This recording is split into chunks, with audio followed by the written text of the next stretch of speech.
Shabbat Shalom, everyone. We are now with the synagogue trip in Krakow, Poland, about to go to Shul and celebrate Shabbat in Krakow, a city that had so much Jewish life.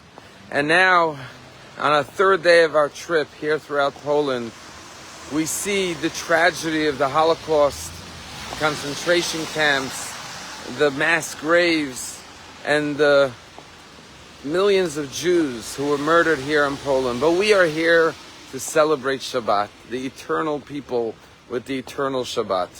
In this week's Torah portion, we have the story of Aaron's two sons tragically dying on the day of the inauguration of the temple. And Moses says to his brother Aaron in words of comfort, Bikrovai ekadesh, that God is sanctified through those who are the holiest Jews. And therefore, you should know that your two sons, Nadav and Avihu, were so holy, and therefore they were taken by God because of their righteousness. And as Rashi explains, what Moses said to his brother was, when God told me that I will be sanctified through those who are holy, I thought it would be you and I. But it turns out that they were even holier than you and I. And the response of Aaron is Vayidom Aharon. Aaron is silent.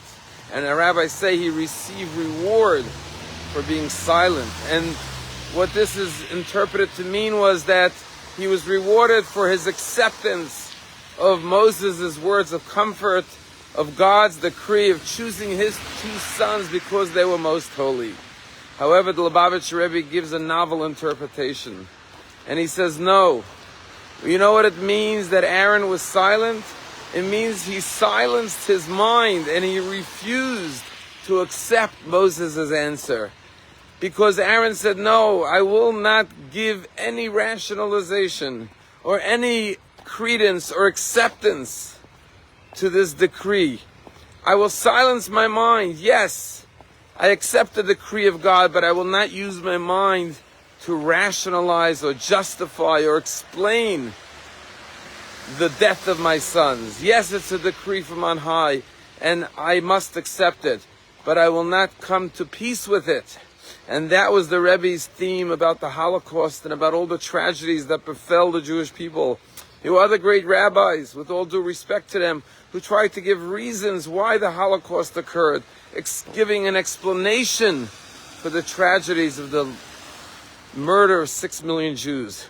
But the Rebbe said, no, we must never accept that. And even when we say, well, God takes the best. No, then why should we be the best if that's what God is going to do? Take us. Maybe we shouldn't be so good. But rather, the Rebbe says we have to refuse to accept any explanation or any justification, or any religious interpretation. It is unfathomable and unacceptable, and we have to protest and say, God, send us the redemption, bring an end to anti-Semitism and to the suffering of the Jewish people.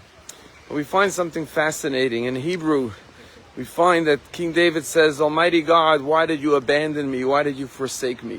And the question is, in the book of Psalms, how could David say God abandoned him? But if you look at the word, what King David says is, Lama azaftanu. Why? Now the word why could be said in two ways in Hebrew. You could say madua or lama. Mem means from. Madua. From where does this come? God, I want to understand it. That's not what King David was asking. What he was saying was lima. To what end, to what purpose must I experience this pain? How do I turn my pain into something positive?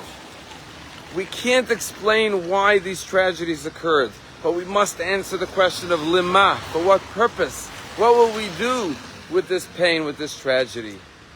And I'll tell you, the last stop before we got to Krakow was a forest called the Topska Gora Forest, where there's 3 mass pits, where thousands and thousands of children were shot, taken to be shot by the Nazis.